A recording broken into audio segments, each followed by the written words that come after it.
que choras, Lula? Enquanto o petista espera um telefonema da Casa Branca acerca de temas como tarifaço, Flávio Bolsonaro e Marco Rubio estreitam laços políticos diplomáticos.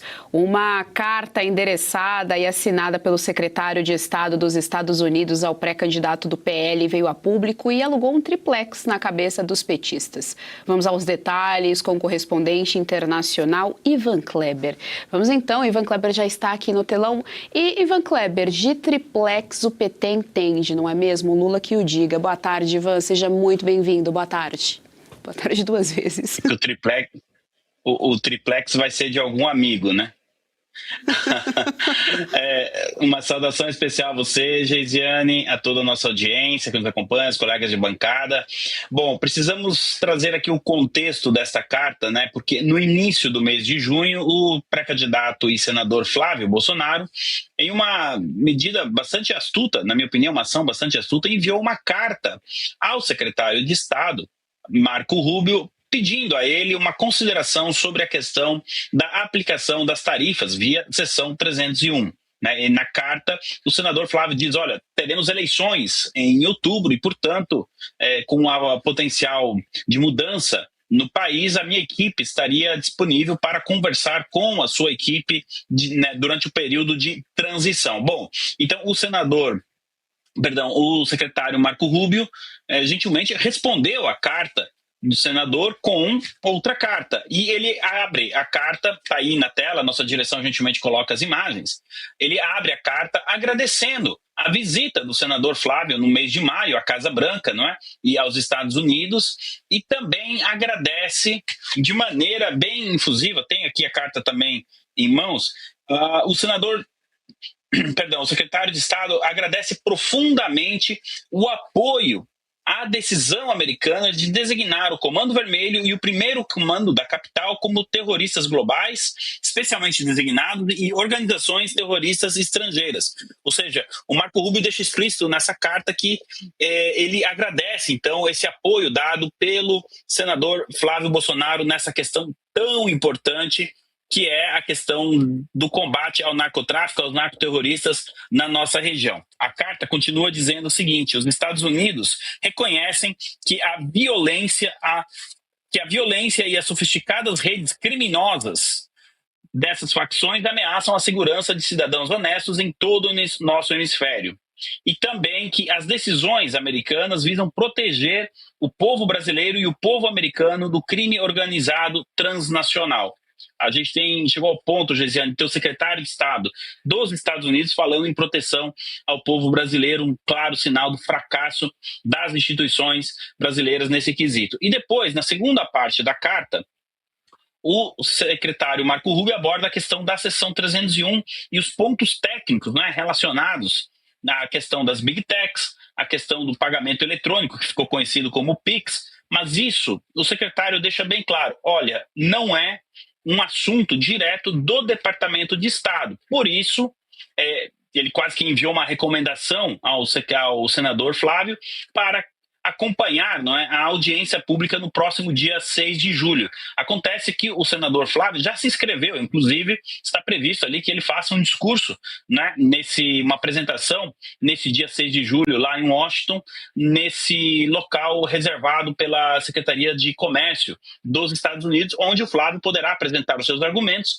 para que o governo americano, então, não aplique tarifas no Brasil. Essa medida foi extremamente importante, aqui também essa ação do senador, porque veja bem, Geisiane, o governo brasileiro não enviou nenhum representante, o governo brasileiro não inscreveu ninguém para participar dessa audiência pública. E talvez aí entre a questão do triplex, porque com essa ação em articulação do Flávio Bolsonaro, então, diante da opinião pública, nós teremos ali o Flávio defendendo os interesses do Brasil e o governo brasileiro apenas monitorando, acompanhando as declarações do Flávio. Inclusive, isso tudo rendeu uma nota lamentável do Itamaraty, acusando Flávio Bolsonaro de traidor da pátria, possivelmente também a nota se referia ao irmão dele, Eduardo Bolsonaro, lá nos Estados Unidos.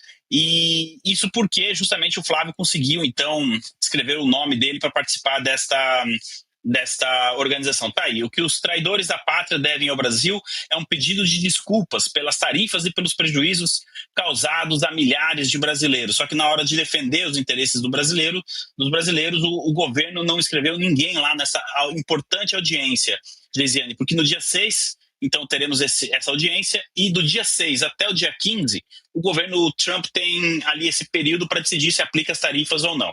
O secretário Rubio termina a carta, então, reforçando essa questão, e também diz o seguinte: estamos ansiosos pelo nosso diálogo contínuo e pelo aprofundamento da parceria estratégica entre nossas duas grandes nações. Deus abençoe os Estados Unidos e o Brasil.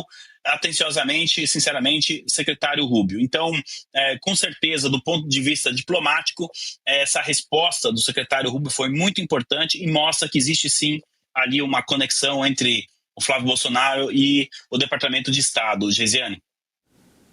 Deixa eu trazer aqui a tela, Ivan Kleber, os nossos analistas políticos, passar a palavra para o nosso querido Serrão.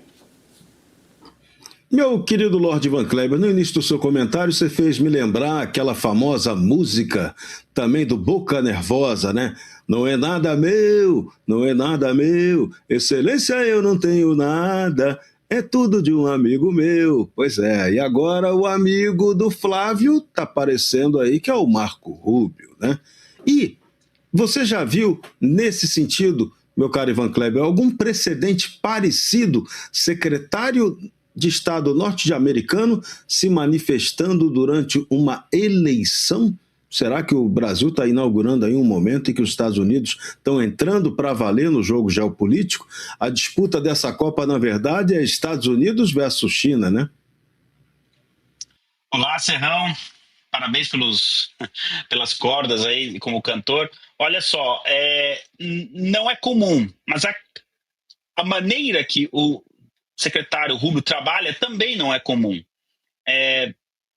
Eu pergunto aqui, as pessoas lembram quem era o último secretário de Estado americano? Eu lembro porque eu trabalho com isso, o Antony Blinken, mas ele não era tão ativo assim. Inclusive, outros secretários republicanos, principalmente na questão relacionada à América Latina. Eu estive fazendo um levantamento, acompanhando a semana do secretário Rubio. Esse homem deve trabalhar 23 horas por dia, viu, Serrão? E ainda tem tempo para tocar como DJ, aí, como a gente está vendo nas imagens. Ele está no Oriente Médio, ele está acompanhando a questão da Venezuela, e no início da semana, então, ele respondeu o senador Flávio. Então, nesse sentido, a atuação do secretário Marco Rubio é louvável, e por isso que a gente está falando tanto dele aqui, porque ele está trabalhando bastante, né? Então não é tão comum assim a gente ver uma comunicação direta assim, de um departamento tão importante quanto o Departamento de Estado com um senador da República. Eu acho que a iniciativa do senador Flávio de enviar a primeira carta e agora com essa resposta, a gente mostra que aquela iniciativa foi extremamente importante, porque ele conseguiu um diálogo aberto ali, direto com o secretário. E eu gostaria de lembrar aqui a nossa audiência que no mundo anglo-saxão, e aí eu incluo a Inglaterra também, a carta ela tem um peso muito grande. As pessoas mandam milhares de e-mails diariamente, mas as cartas aqui, tanto na Inglaterra quanto nos Estados Unidos, que eu entendo, né, como mundo anglo-saxão, elas ainda são muito comuns e traz um peso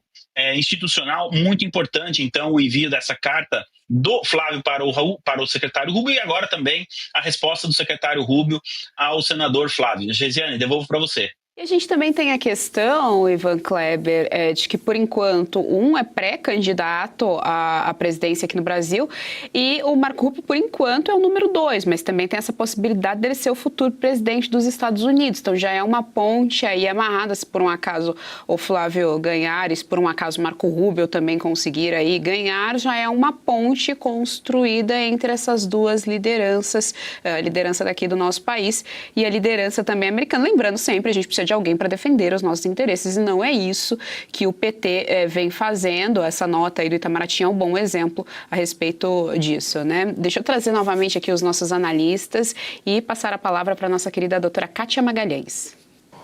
Boa tarde, Ivan. Um ponto ultra delicado dessas investigações da 301 é exatamente a fragilidade do Brasil na proteção à propriedade intelectual. No último relatório da seção 301, o governo americano apontou diretamente o dedo contra o STF e contra a decisão lá dos Supremos que cancelou o artigo 40, parágrafo único da Lei de Propriedade Industrial, que era um artigo ultra necessário à proteção de patentes, sobretudo patentes farmacêuticas, contra o nosso proverbial atraso do INPI. Então, a gente vê que, mais uma vez, as tensões Brasil-Estados Unidos, elas transcendem a esfera da política e passam lá diretamente pela esfera togada. Eu te pergunto, como é que o governo americano pretende abordar essa questão, mais especificamente, essa questão das patentes farmacêuticas, Ivan? Doutor Kátia, sempre uma alegria. E na carta, até eu fui buscar aqui o trecho da carta, o secretário Rubio, ele de alguma maneira menciona essa questão, dizendo o seguinte, abre aspas, o embaixador Greer deixou claro que continuamos a ter diferenças substanciais na resolução dos problemas identificados nesta investigação. E aí ele cita, né, essas questões que a senhora abordou. Então eu não sei se a senhora estava do lado do Marco Rubio quando ele escreveu a carta, mas ele mais ou menos vai no mesmo ponto. O Flávio terá uma missão árdua, não será simples. A argumentação que ele precisa apresentar ali no dia da audiência precisa ser uma argumentação forte, porque do outro lado a investigação técnica também apontou questões importantes. Um dos pontos mais graves para os Estados Unidos é essa questão do direito autorais, por exemplo, de produtos que são comercializados no Brasil, a maioria deles que vem da China, né, sem o reconhecimento da patente, ou seja, produtos falsificados. Isso é algo que os Estados Unidos não podem admitir, porque eles estão justamente defendendo o interesse das empresas americanas, e aí também entra essa questão das farmácias, dos produtos farmacêuticos e tudo mais. Então, doutora Kátia, eu acredito que se nós estivéssemos com um governo empenhado em resolver essa questão, nós não precisaríamos chegar nesse momento agora, nessa situação, com uma recomendação de 25% de tarifas. O problema é que a gente tem a sensação de que o governo brasileiro tentou utilizar a seção 301 para ganhos eleitorais, para fins eleitorais, o que também deixa o lado americano em uma situação muito complicada. Olha, existe sim a possibilidade da aplicação das tarifas. A gente não pode descartar totalmente essa possibilidade, justamente pelos pontos que a senhora trouxe, doutora Kátia. Os argumentos técnicos são muito fortes, as evidências são muito fortes. E quando a gente vai para a questão das Big Techs, por exemplo, então, o que aconteceu? O Supremo, no Brasil, meio que dobrou a aposta em relação aos Estados Unidos. E o secretário Rubio cita aqui a questão das empresas digitais que operam no Brasil. Ou seja, a distância entre o Brasil e os Estados Unidos, entre o atual governo brasileiro e a administração Trump, é enorme. E o governo brasileiro insiste em não abordar as questões técnicas.